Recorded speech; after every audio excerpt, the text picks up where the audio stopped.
I am Sabrina, 28 years old, and I was always the girl who tried too hard to make her mother proud. From perfect grades to piano recitals, I shaped my entire existence around earning her approval. But nothing prepared me for that family dinner, when she looked me straight in the eyes and said those words that shattered my world: "You are the biggest mistake of my life."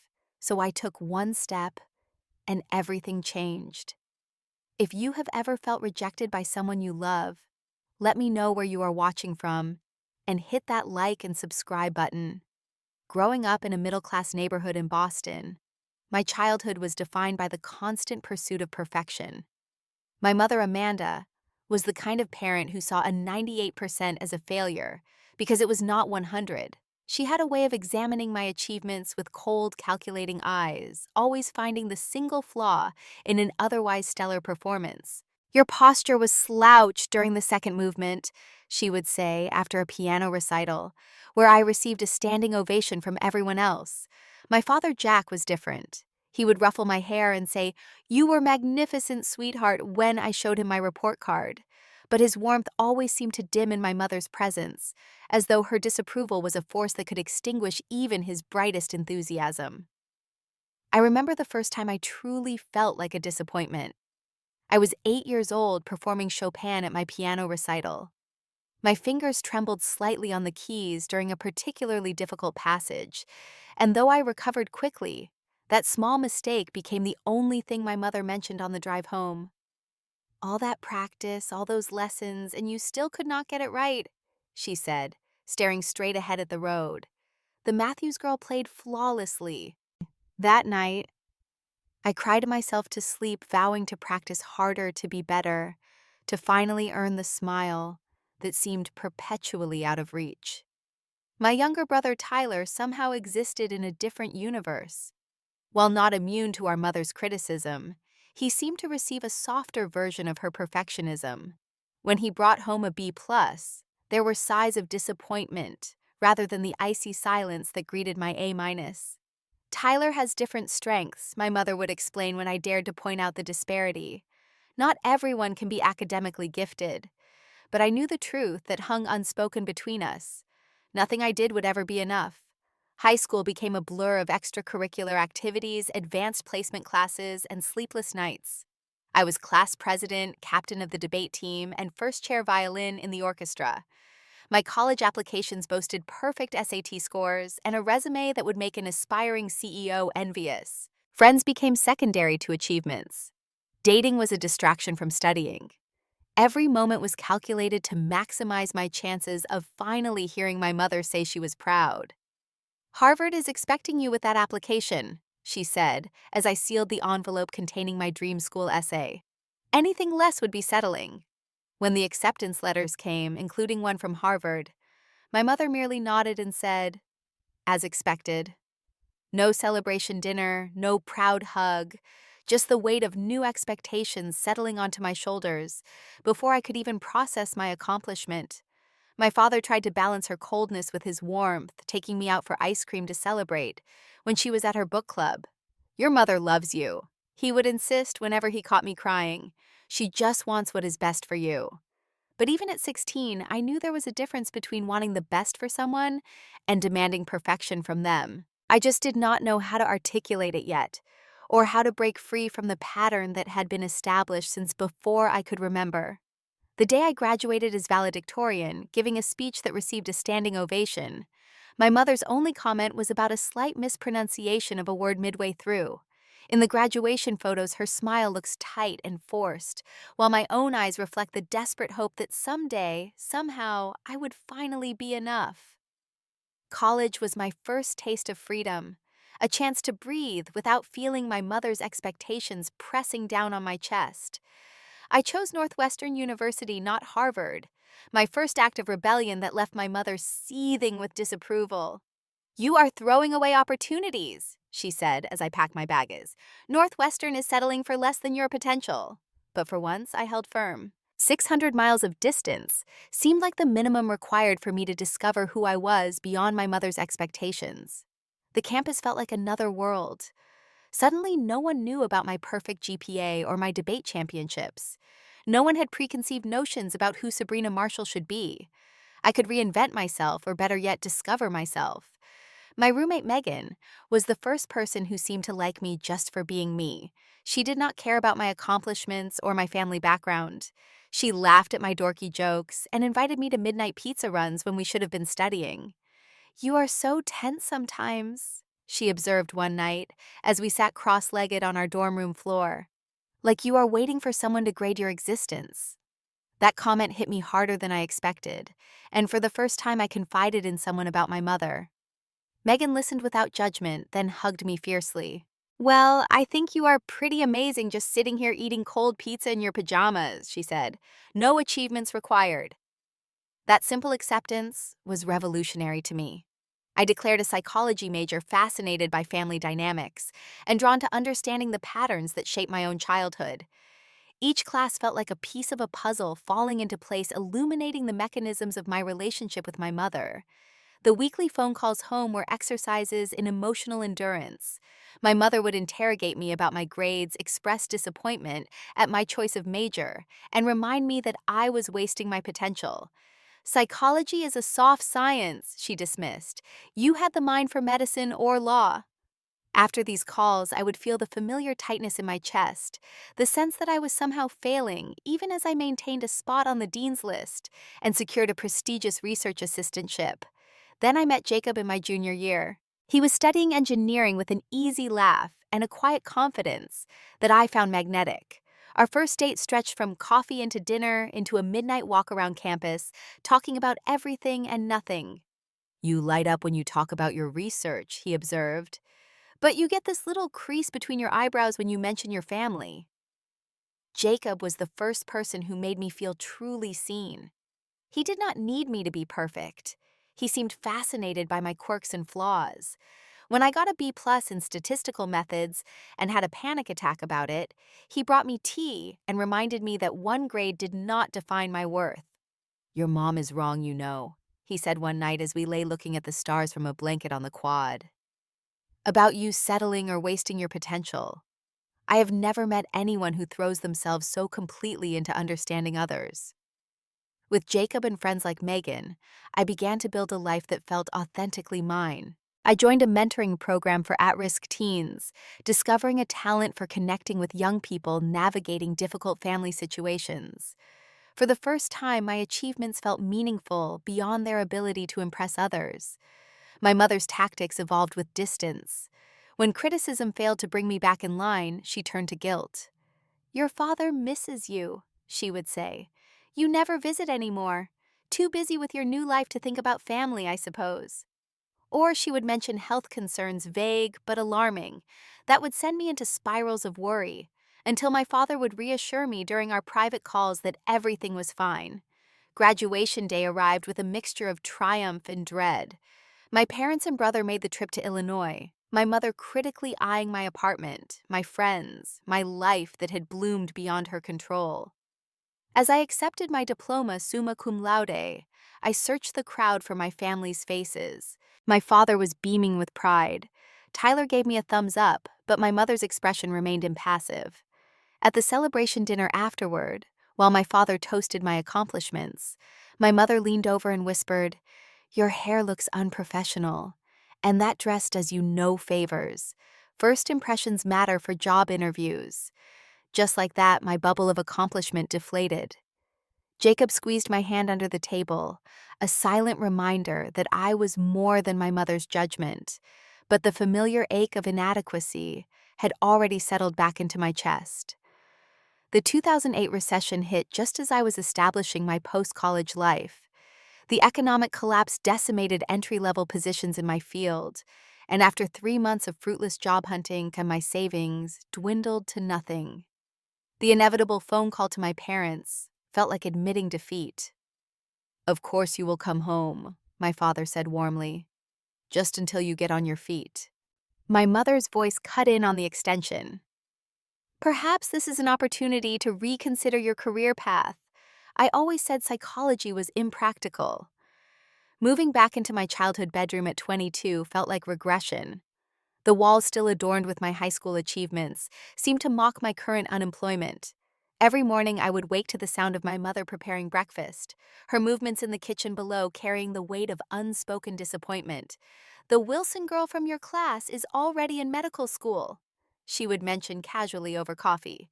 "And Jennifer Peters just got accepted to a management training program at Deloitte." Each comparison was a paper cut to my already wounded self-esteem.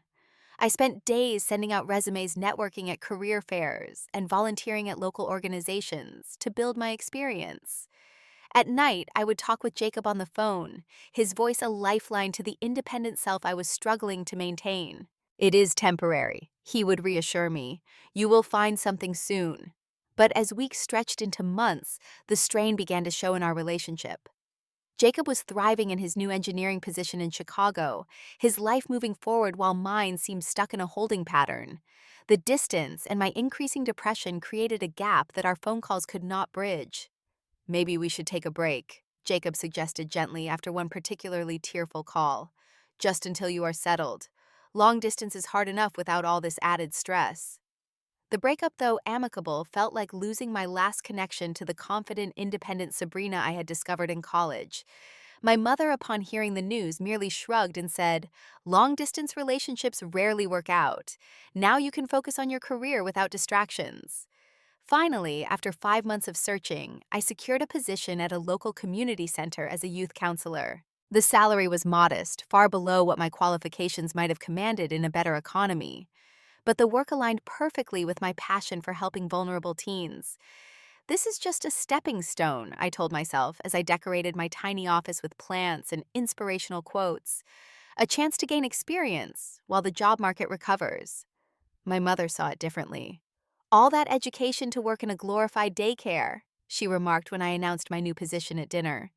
"What a waste of tuition." "Amanda," my father warned, but she continued as if he had not spoken. "The community center, really. That neighborhood is barely safe during daylight hours. The kids there need support," I countered, feeling a rare flare of defiance. "And I am good at connecting with them." "Connection does not pay student loans," she replied coldly. Despite her disapproval, I threw myself into my new role. Working with teenagers facing challenges from broken homes to poverty to addiction gave me a perspective that my privileged upbringing had shielded me from. Many of my clients had parents who were actively destructive forces in their lives, making my mother's emotional coldness seem almost benign by comparison. Yet I still craved her approval. I tried sharing success stories from work, hoping she might see the value in what I was doing. "Today, one of my girls got accepted to community college," I told her excitedly one evening. "First person in her family to pursue higher education. We worked on her application for weeks." "Community college," my mother repeated with a slight curl of her lip. "Well, I suppose that is better than nothing." For Mother's Day, I spent weeks crafting a personalized photo album documenting our family history, with handwritten notes about my favorite memories with her. I had hoped it might bridge the gap between us, remind her of times when I had felt her love without condition. When I presented it to her at our family celebration, she flipped through it quickly, commented that several of the photos were unflattering, and set it aside to answer a phone call. Later that week, I found it in the recycling bin, my hours of work discarded without a second thought. The atmosphere at home grew increasingly tense. My father tried to mediate, but years of deferring to my mother had left him without much influence. My brother Tyler, now in college himself, visited, rarely having escaped the gravitational pull of our mother's disapproval. "Just keep your head down and save money," he advised during one of his brief visits. "Get out as soon as you can, sis. This house is toxic for you." I knew he was right, but something in me still desperately wanted to heal the relationship with my mother before leaving again. I wanted to understand why nothing I did was ever enough, why her love seemed conditional when my father's came so easily. In therapy sessions I snuck in during lunch breaks, I began to recognize the patterns of emotional abuse that had shaped my childhood. But knowing intellectually that my mother's behavior was unhealthy did not stop me from craving her approval. Some part of me still believed that if I just found the right key, the right achievement or gesture, I could unlock the maternal love that seemed so securely locked away. After 18 months at home, working my way up to senior youth counselor at the community center, I received an unexpected email that changed everything. The prestigious Wilson School of Psychology at Boston University was offering me a spot in their master's program with a partial scholarship. It was everything I had been working toward, a chance to advance my education to eventually become a licensed therapist, specializing in adolescent trauma. The program director had been impressed by a paper I had published in a small journal about my work with at-risk teens. For the first time in months, I felt a surge of genuine excitement about my future. I spent a week planning how to share the news with my family, wanting to create a moment of celebration that even my mother could not diminish. I decided on a special dinner, cooking my mother's favorite foods: roast chicken with rosemary potatoes, green beans almondine, and her preferred Pinot Noir. I even borrowed her good tablecloth and china setting, the dining room as if for a holiday. "What is the occasion?" my father asked when he returned from work to find me arranging flowers in the center of the table. "Good news," I said, not wanting to spoil the surprise. "I will tell everyone at dinner." For once, the meal started pleasantly. My father complimented the food, and even my mother seemed to be in a relatively good mood, telling an amusing story about her garden club meeting. When the dessert plates were cleared, I took a deep breath and made my announcement. "I have some exciting news to share." I began, unable to keep the smile from my face. "I have been accepted to the Wilson School of Psychology at Boston University for their clinical psychology master's program. They are offering a scholarship that would cover about half the tuition." My father's face lit up with genuine pride. "That is fantastic news, sweetheart, the Wilson School that is top tier." I turned to my mother, hoping against hope to see a similar reaction. Her face remained impassive, her wine glass poised halfway to her lips. "Psychology," she said flatly. "Still pursuing that, are we?" The temperature in the room seemed to drop 10 degrees. "Yes, Mom. It is what I am passionate about. And the Wilson School is one of the best programs in the country." "Half scholarship," she noted. "And who will pay the other half? Graduate school is not cheap, Sabrina." "I have savings," I said, feeling the familiar tightness returning to my chest. "And there are assistantship opportunities once I am there. I have worked all this out." "Have you?" she asked with that tone that always made me feel like a child. "Because it seems to me like another impulsive decision. Like Northwestern, like that counseling job." "Amanda," my father interjected, "this is wonderful news. We should be celebrating." She ignored him, her eyes fixed on me. "You have always had so much potential, Sabrina. You could have been a doctor, a lawyer, something with stability and prestige. Instead, you keep choosing these soft paths, these helping professions that will leave you struggling financially forever." Something inside me snapped. All the therapy sessions, all the self-work, all the recognition of patterns, crystallized into a moment of clarity and courage. "This is not about money," I said, my voice steadier than I expected. "This is about me following my calling. I am good at what I do. I help people. Why can that not be enough for you?" "Because I wanted more for you than mediocrity," she shot back. "Helping traumatized teenagers rebuild their lives is not mediocrity," I said, feeling years of suppressed anger rising to the surface. "It is meaningful, important work." "Meaningful does not pay bills," she countered. "I raised you to aim higher, to achieve more." "You raised me to believe I was never enough." I said, the words tumbling out now. "Nothing I have ever done has been good enough for you. Not perfect grades, not prestigious colleges, not published papers." Her face hardened. "If you think throwing a tantrum at the dinner table proves your maturity and readiness for graduate school, you are sorely mistaken." "This is not a tantrum. This is me finally standing up for myself and my choices." My father tried again to intervene. "Let us all calm down. This should be a happy occasion." My mother's voice rose. "Happy that she is throwing away her potential yet again, that she will be 30 years old and still needing financial support because she chose a career with no real prospects. Mom, the acceptance to this program is a big achievement," I said, fighting to keep my voice steady. "Most applicants get rejected. This is a validation of my work, my research, my abilities." She stood abruptly, her chair scraping against the hardwood floor. An achievement would be financial independence. An achievement would be a career path that utilizes your full intellectual capabilities. This is settling just like everything else you have done since you decided psychology was your passion. I stood too unwilling to be physically looked down upon during this confrontation. Why can you not just once, just one time in my entire life be proud of me?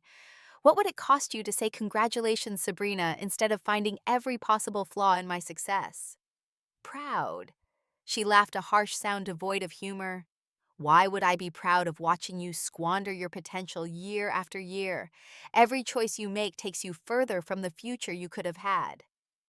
The future you wanted for me, I corrected, not the one I want for myself. Her eyes narrowed, and in that moment I saw something I had never fully acknowledged before. There was no love in that gaze, only possession, only expectation. You know what? She said, her voice dropping to a dangerous quiet. I have spent decades trying to push you toward excellence, and you have fought me at every turn. College, career, everything. You have been nothing but one disappointment after another. My father stood now too. Amanda, that is enough. But she was beyond hearing him. Her next words came out like ice, precise and cutting. You are the biggest mistake of my life. The room went silent.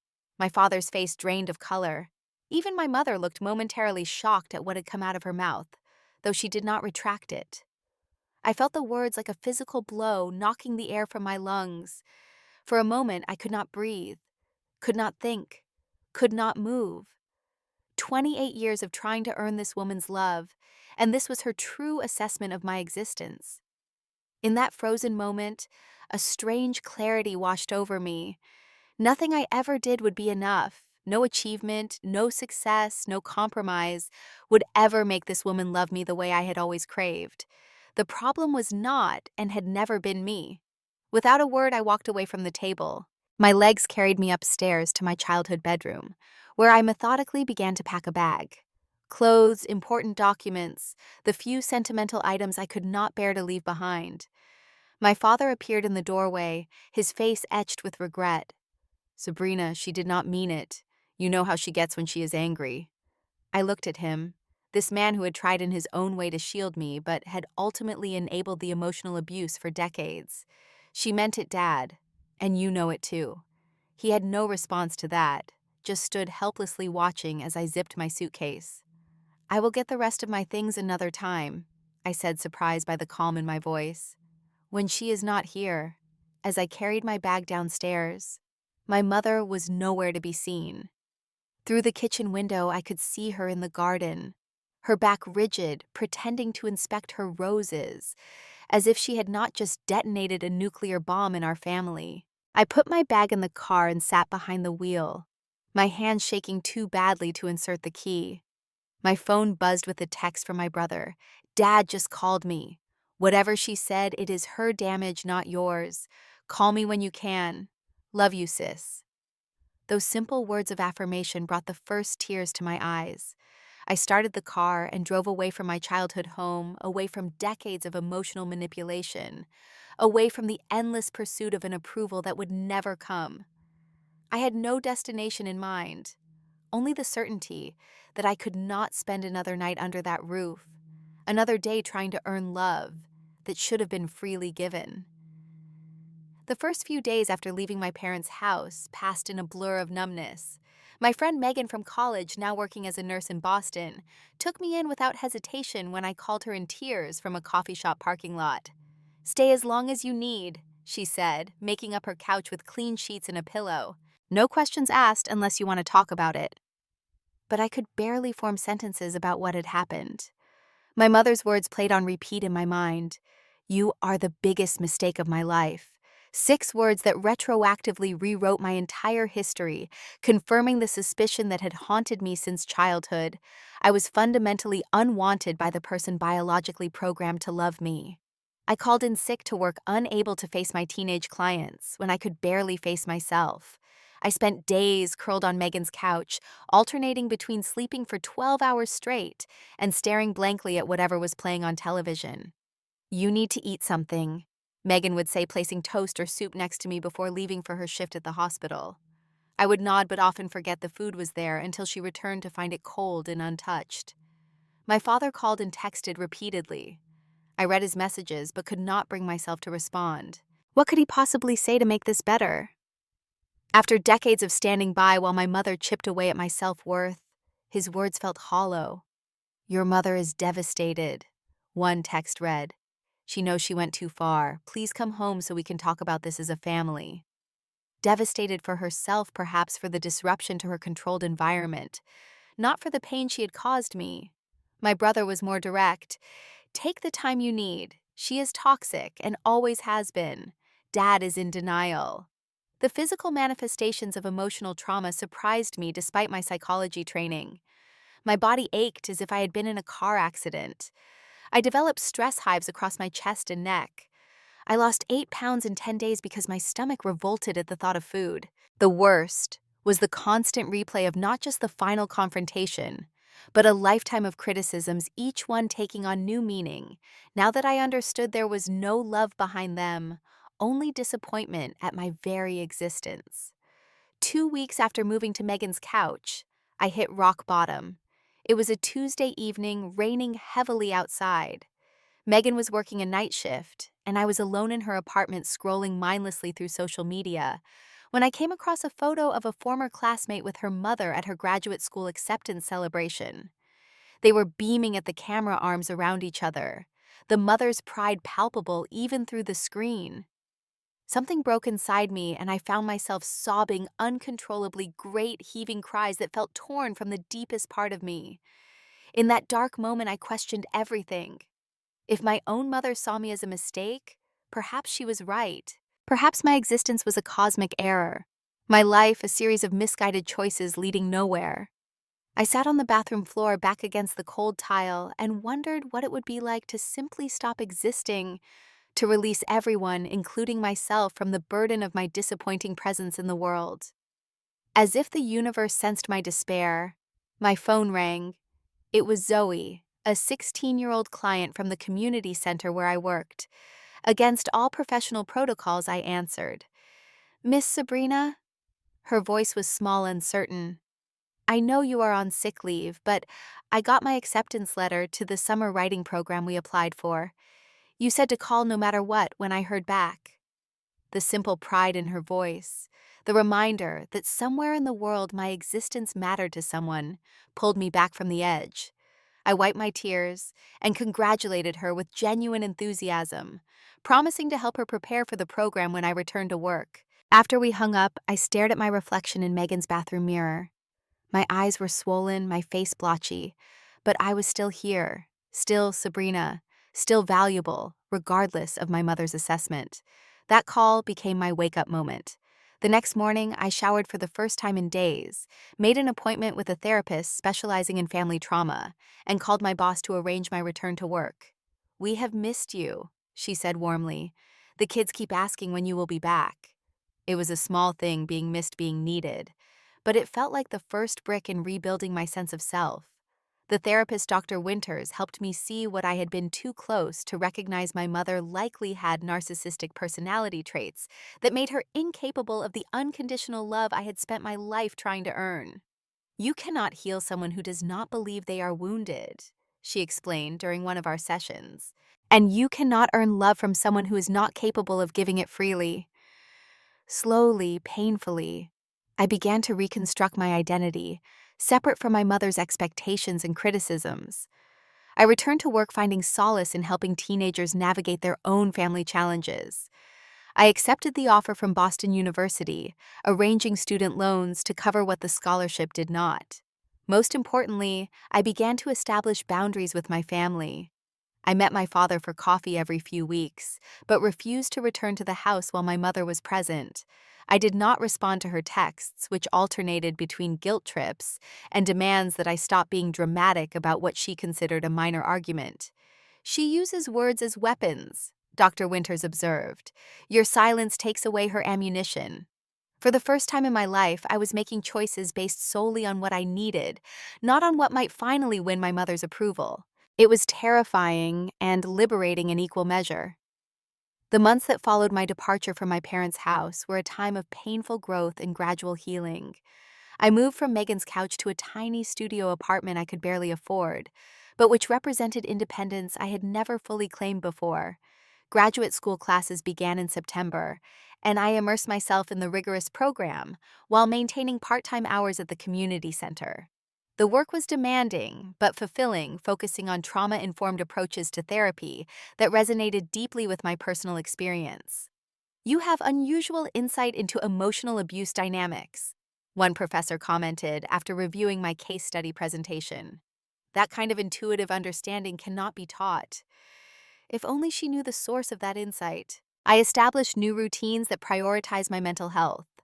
Morning journaling, regular therapy sessions, yoga classes that helped reconnect me with a body still carrying the physical tension of decades of emotional stress. My relationship with my father evolved into something more honest, if sometimes uncomfortable. Over coffee one Sunday, he finally acknowledged what we had both danced around. "I failed you," he said, simply staring into his cup. "I thought I was protecting you by mediating, by trying to translate your mother's criticism into something less harsh. But I was enabling her behavior and sending you the message that it was acceptable. I am so sorry, Sabrina." His apology could not erase the past, but it opened the door to a more authentic relationship moving forward. "Why is she like this?"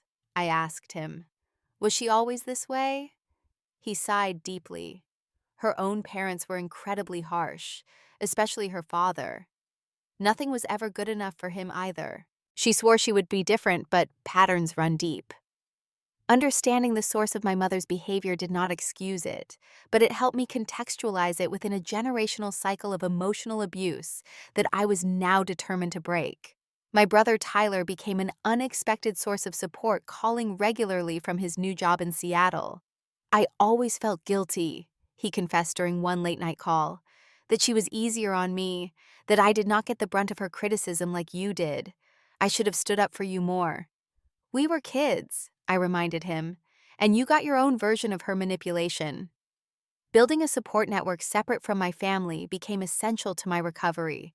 I reconnected with college friends, made new connections in my graduate program, and even joined a support group for adult children of narcissistic parents. In that group, I heard variations of my story repeated by others. The impossible standards, the conditional love, the devastating comments casually delivered. It was both heartbreaking and healing to know I was not alone in this experience. 6 months after the night I left home, I encountered my mother unexpectedly at a shopping mall. I had turned a corner near the food court, and there she was examining a display of handbags as if nothing in the world was amiss. The sight of her hit me physically, sending my heart racing and my palms sweating. For a moment, I considered turning and walking away before she saw me. But some newly strengthened part of me stood firm. She looked up and saw me, her expression flickering briefly with something unreadable, before settling into a practiced social smile. "Sabrina," she said, as if we had seen each other yesterday, as if she had not declared me the biggest mistake of her life the last time we spoke. "You have lost weight." Not in a good way. Even now the criticism came automatically, unavoidably, like breathing. "Hello, Mother," I managed, surprised by the steadiness in my voice.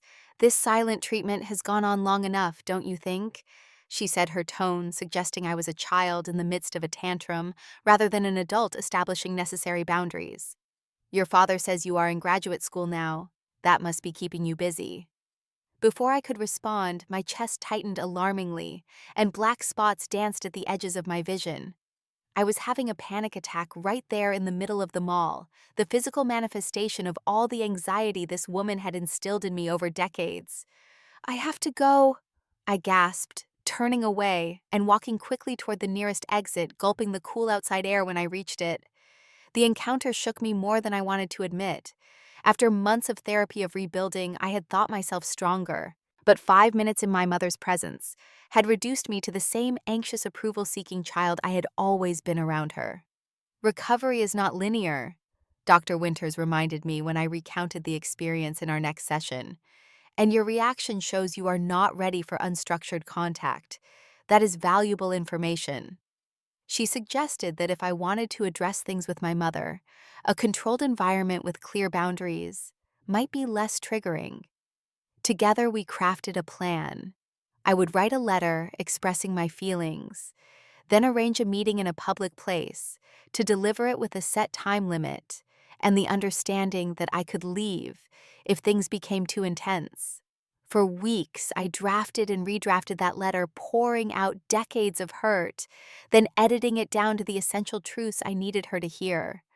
The final version was direct, but not accusatory, focused on my experience, rather than casting blame. I arranged to meet her at a coffee shop equidistant from our homes, a neutral territory, where neither of us would have home field advantage. My father, respecting my process, agreed to stay away, though I suspected he was coaching her on how to respond. When the day arrived, I was calmer than expected, fortified by months of therapy and the knowledge that I was no longer seeking her approval, merely closure. She arrived exactly on time, immaculately dressed, as always, her expression guarded. We ordered coffee and sat at a corner table, the awkward silence between us heavy with unspoken history. "I have something I want to share with you," I said, removing the letter from my bag. "I would appreciate if you would just listen until I am finished." A flicker of annoyance crossed her face at being given instructions, but she nodded stiffly. I began to read, my voice growing steadier with each paragraph. I spoke of the little girl who had tried so hard to make her proud of the young woman who had shaped her entire existence around earning approval, that never came of the adult still carrying the weight of words like disappointment and mistake. When you called me the biggest mistake of your life, I read, maintaining eye contact despite the difficulty. You confirmed what I had always feared, that nothing I could ever do would be enough to earn your love. And that realization, painful as it was, finally freed me from trying. As I read, her face shifted through various expressions: defensiveness, denial, anger, and finally a brief flash of something that might have been recognition. When I finished, I folded the letter and placed it on the table between us. "That is how I have experienced our relationship," I said quietly. "I do not expect you to agree with my perspective or even acknowledge it, but I needed you to hear it." She took a measured sip of her coffee before responding, her voice controlled. "You have always been overly sensitive, Sabrina. I pushed you because I saw your potential. If that made you feel unloved, that was never my intention." No apology, no real acknowledgement of the pain she had caused. Just a deflection of responsibility, placing the fault in my perception rather than her actions. In the past, I would have accepted this, would have doubted my own experience in favor of hers.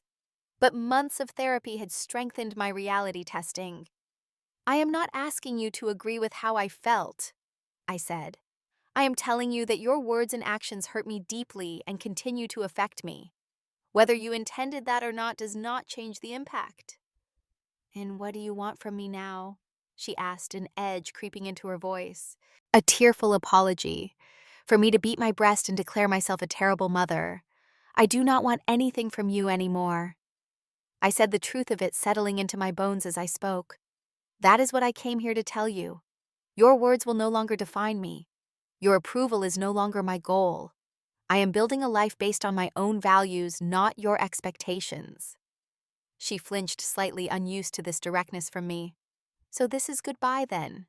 she asked, and for a brief moment I thought I detected genuine regret in her tone.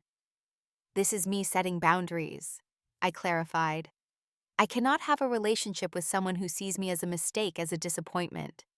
If someday you can see me for who I actually am rather than who you wanted me to be, perhaps we can build something new. But I will not subject myself to further emotional harm while waiting for that day to come." I stood gathering my bag, feeling strangely light. I have said what I needed to say. You can reach me through Dad if you want to talk further, but only if you can respect these boundaries. As I walked away, she called after me, "You are making this into a much bigger issue than it needs to be, Sabrina. Families argue. People say things they do not mean." I paused and turned back. "The problem is not that you said it, Mother. The problem is that you meant it, and we both know that." With those words, I walked out of the coffee shop feeling neither triumphant nor devastated, but something more valuable free. For the first time in my life, I had spoken my truth without seeking approval or fearing rejection. I had set a boundary based on self-respect rather than self-protection. The woman who drove away from that coffee shop was not the same one who had fled her childhood home 6 months earlier. I was finding my voice, my strength, my worth independent of external validation. It was a painful rebirth, but a necessary one. The day I received my master's degree in clinical psychology, I stood alone on the stage scanning the audience out of habit before remembering that I had not invited my family to the ceremony. It had been 2 years since I walked away from my mother's dinner table, 2 years of rebuilding my life on my own terms. But I was not truly alone. In the auditorium seats, I spotted Megan, who had taken me in during my darkest days, several classmates who had become close friends, and even a few of my teenage clients from the community center, who had insisted on coming to cheer for Miss Sabrina. This chosen family stood and applauded as I accepted my diploma, their genuine pride, a healing balm over the wound of my mother's absence. The journey to this moment had not been easy. Graduate school while working part-time had meant endless late nights, financial struggles, and moments of doubt. But I had persevered, fueled by a newfound belief in my own capabilities and worth. My relationship with my mother remained distant, conducted primarily through occasional text messages that remained surface level. She had never apologized for declaring me her biggest mistake, though she had attempted to reframe it as a comment made in the heat of anger, rather than a genuine sentiment. My father and I had developed a new rhythm, meeting for lunch every few weeks, carefully navigating conversations to avoid the subject of my mother, unless absolutely necessary. He had his own journey of recognition and regret, coming to terms with how he had failed to protect me by enabling her behavior for decades. "I am proud of you," he said simply when I told him about my graduation. "Not because of the degree, though, that is impressive. I am proud of who you have become, how you have found your way through all of this." His words meant more than he could know validation from the parent who had always shown love, however imperfectly. My career took an unexpected but fulfilling turn when I was offered a position at a family therapy center, specializing in parent-child relationship repair. The irony was not lost on me. The woman who could not fix her own maternal relationship was now helping others navigate similar troubled waters. But perhaps that was precisely why I was effective. I understood both sides of the equation in a way many therapists did not. I knew the desperate need of the child for parental approval and the devastating impact when that approval was perpetually withheld. "You saved my relationship with my daughter," one mother told me after a particularly breakthrough session. I was becoming my own mother, criticizing everything she did, pushing her away, even as I tried to push her toward success. "You helped me see what I was doing before it was too late." Each success story in my professional life helped heal another small piece of my personal wound. I could not rewrite my own childhood, but I could help prevent others from experiencing similar pain.